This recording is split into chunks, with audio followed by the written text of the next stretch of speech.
Welcome back to the Fixed Ops Roundtable, and it is a great honor to share with our audience now two distinguished gentlemen from our industry who have the respect of their peers. I want to welcome back Dale Pollak, who is the founder of VAuto, and Dennis McGinn, who is the owner of Rapid Recon. Dale and Dennis, welcome to the Fixed Ops Roundtable. Thank you, Ted. Good to be with you. Thank you, Ted. Appreciate the opportunity. Gentlemen, great having your insights into the industry and telling us as you perceive things to be right now. And Dale, I know our audience is very interested in your feedback as well. Tell us a little bit, Dale, where you see us right now at the industry. We had you on the show last year with Brian Benstock, and I think the term that you and I discussed very recently is that we are at a transition moment. Kind of take us through that, if you would. Sure. By now, it's clear to everybody that last year, 2021, was a very unusual year, certainly the most unusual year that I've seen in my 4 decades of automotive experience. It had a lot of unusual aspects, but perhaps one of the most significant aspects of last year is that we saw a used car market, which throughout the entire year, virtually all of the year, appreciated.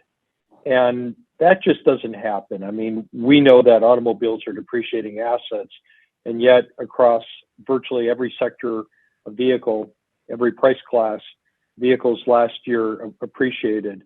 And in a certain sense, it was like the suspension of the laws of physics.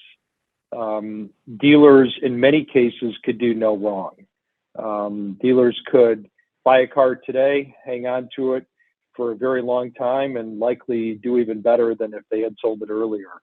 And I believe that that very fortunate condition set up an environment where perhaps some of us may have lost some of the discipline that we had going into the year. And certainly this year is a different year. The early part of this year showed us a used car market for the first time that was depreciating in value. We saw a modest bump in the springtime tax selling season, but not nearly the bump that we had anticipated seeing. Tax refunds were a bit larger this year.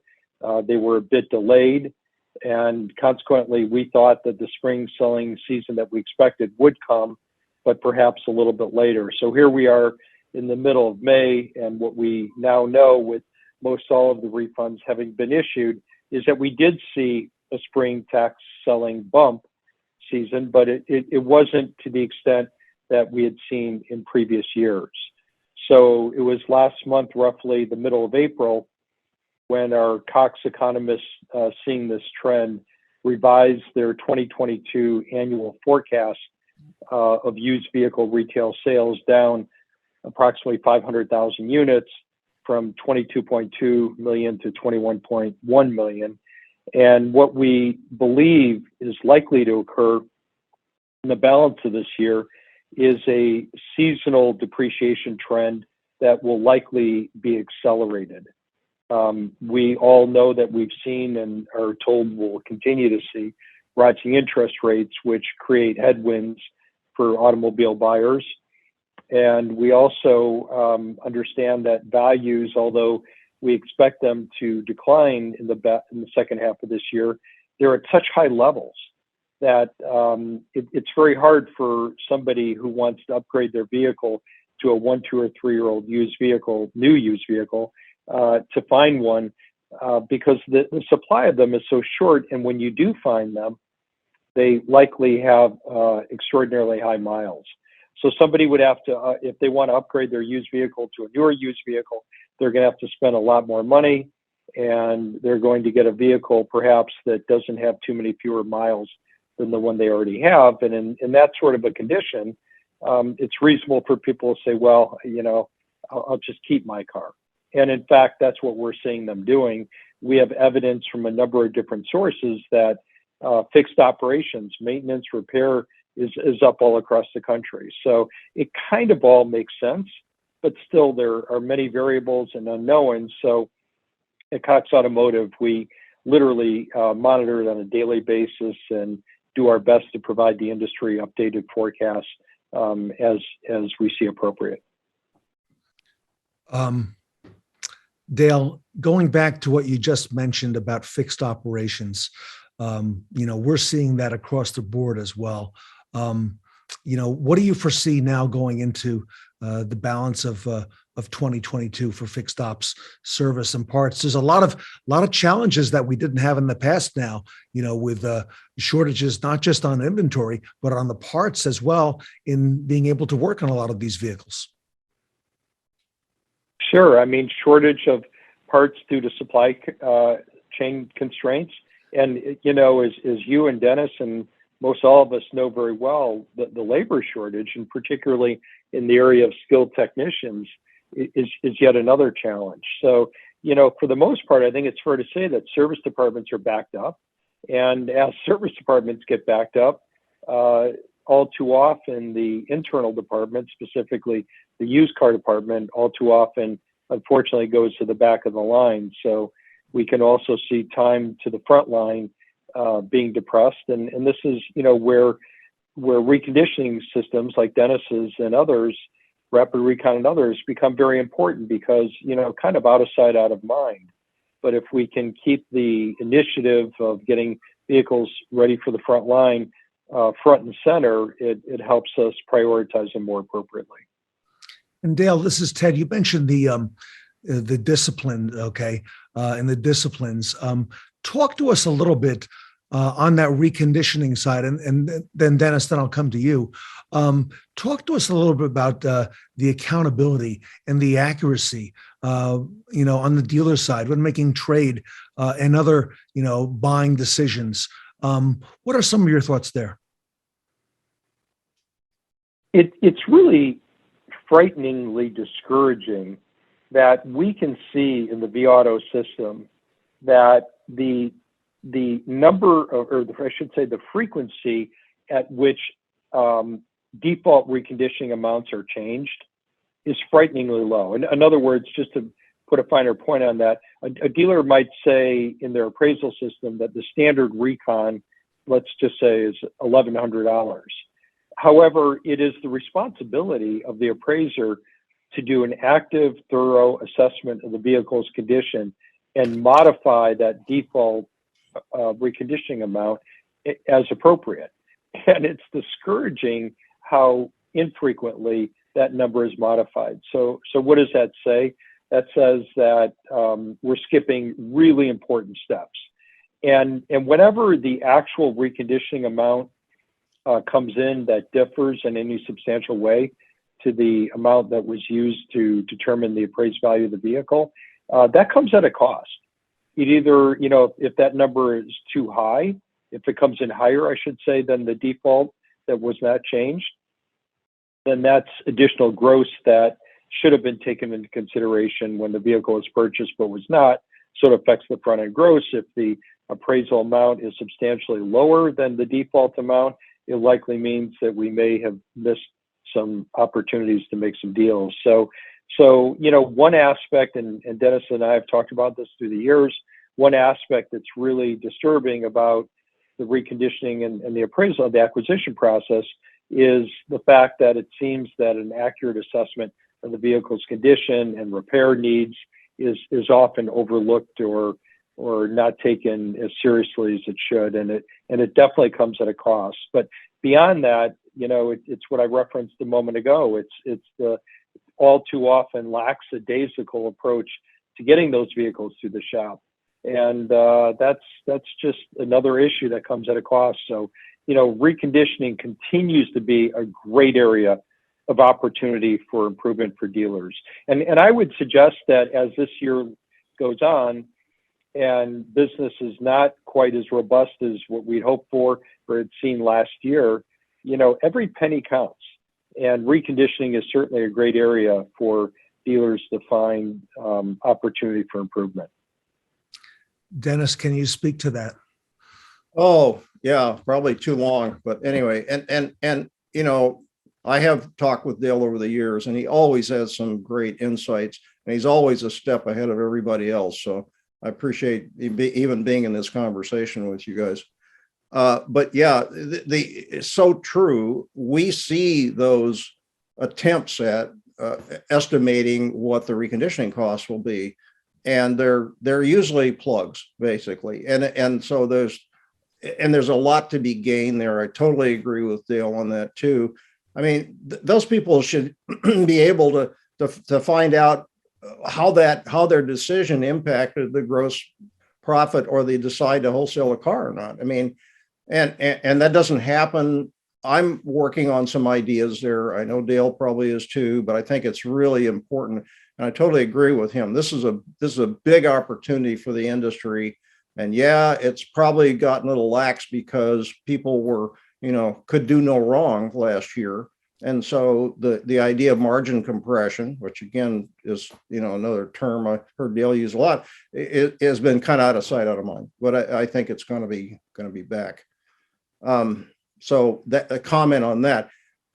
Maybe another little expanded point here too would be more or less the need for fixed and variable to start seeing themselves as being on the same page. And you have an enormous audience, and I came into this thing saying, okay, well, reconditioning is really not accountable. Nobody believed anybody else's numbers, and finger pointing was kind of the way that they thought that was the thing to avoid. So we've made a lot of progress in that, the time to line, starting with average age and recon. So that's become a real thing, and I'm tickled to death to see. But we're still a long ways away from people to be able to convert that to, well, how much am I really making out of that? How do I tie all those things together? But my latest initiative is really about the transparency message, because and it kind of goes to this question. Well, we did all this work to these cars, we did all this reconditioning, and if the customer doesn't know about it, what good is it? And the industry, including what we've done, hasn't been particularly good at helping on that point. And so I really feel like that is a big opportunity. And so I've got a lot of things I'm thinking about, but I think what's happened is the customers are a lot smarter. They've gotten a lot wiser, I think, in the last couple of years. And maybe Amazon has helped a lot and things like that, but they're buying more cars that are more sophisticated. They're spending more money. The people want to know all about everything about the car, and so they can make an appropriate decision. And it isn't just the guys doing the cars. I mean, it's all across the board. I see it, and so I think part of what I think I'm trying to get across and bring to the industry in a little way is to get the fixed and variable guys to see, hey, all that work that's being done to get this car ready to sell to the front line, we've got to do a better job of getting it in a way so the people buying the cars can actually do the analysis, see all that value. Let's not get back to this price, beating ourselves up on the price. Let's talk about how we take that information and provide more value before we get to the price. Dale, these topics that we're talking about now, including the reconditioning, there's never been so much focus, Dale, on reconditioning, in terms of dealers and, managers. And can you speak to that as well? Well, I agree. There's never been as much focus as there is now, but I would say that there still needs to be a whole lot more focus, because, and Dennis sees it as I do, all too often there's little, if any, visibility into the reconditioning process. So yes, we've come a long way, but we also have a long way to go. 2 points that Dennis referenced that I'd like to just comment on. One is I think it's really a big miss if the dealership's fixed op manager doesn't have a significant component of their compensation program tied to used vehicle turn. It's just too easy and too often for the used car department's vehicles to go to the back of the line. And you know, it comes at a cost, but unfortunately that cost doesn't surface neatly and discreetly on a line on the financial statement. But anybody who thinks that a car sitting out back for an additional day or week without being reconditioned doesn't come at a cost, they just don't understand the reality of today's rapidly declining used vehicle wholesale marketplace. So it's a huge cost every day a car doesn't get reconditioned that it otherwise might have been.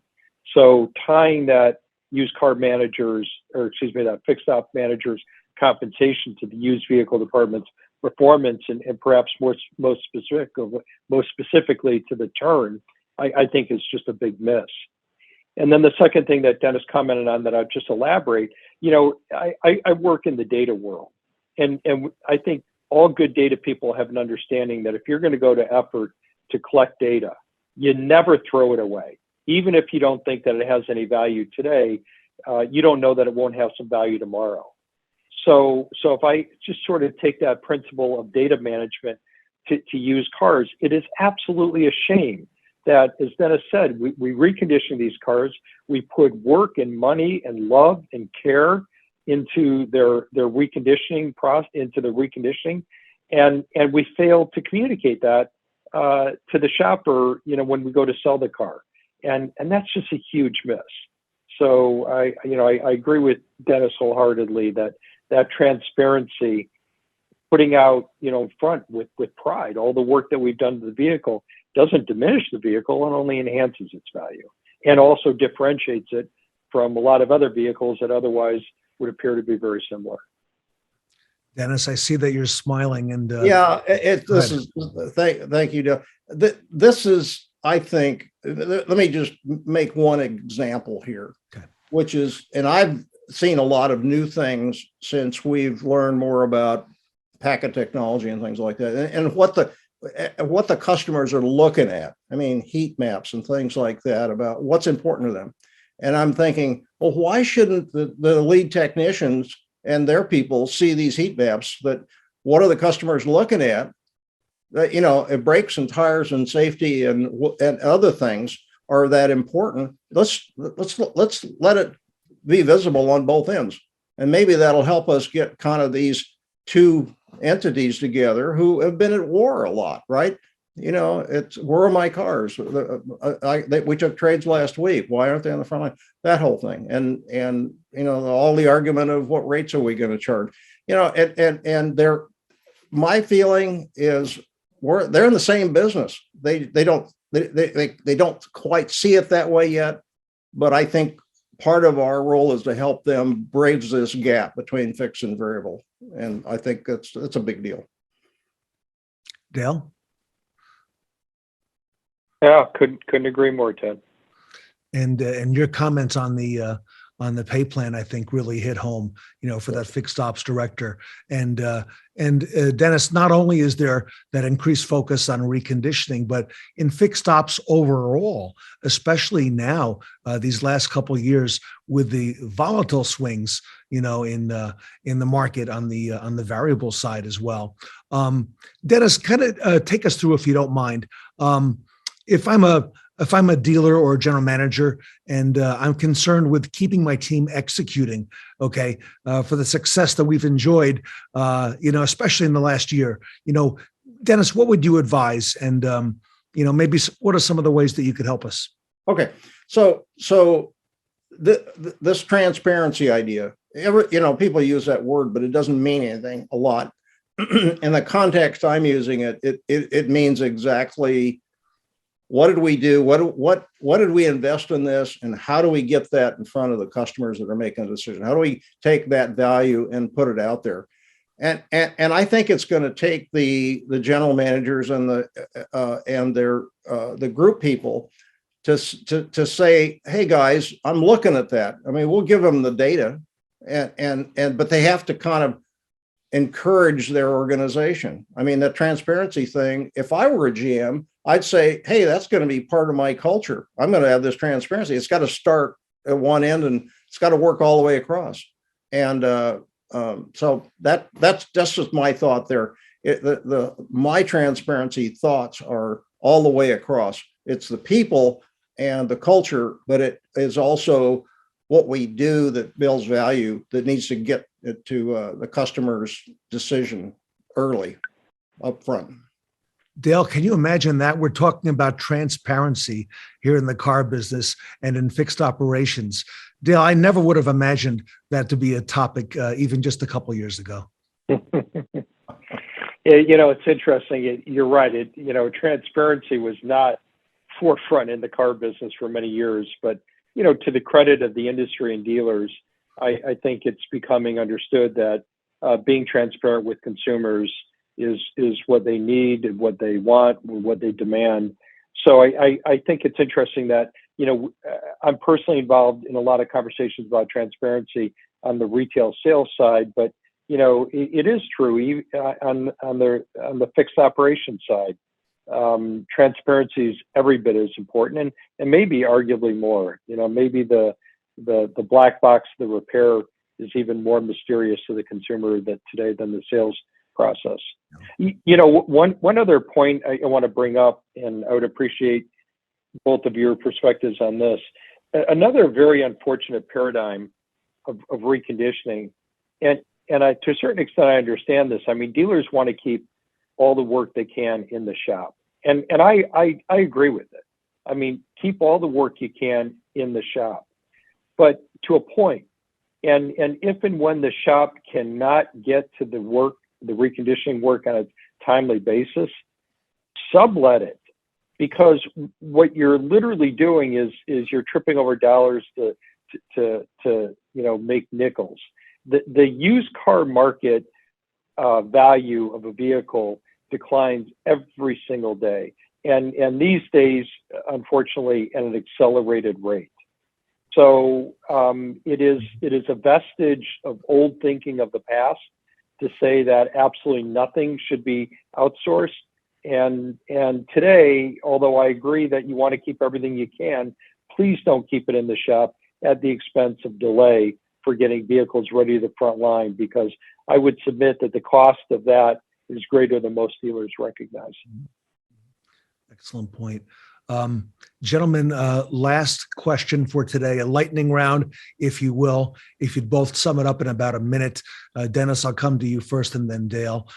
Dennis, what advice would you have for our audience, our dealers, GMs, fix ops, and service and part directors? Dennis, what advice do you have moving into 2022? And then I'll come to Dale with that same question.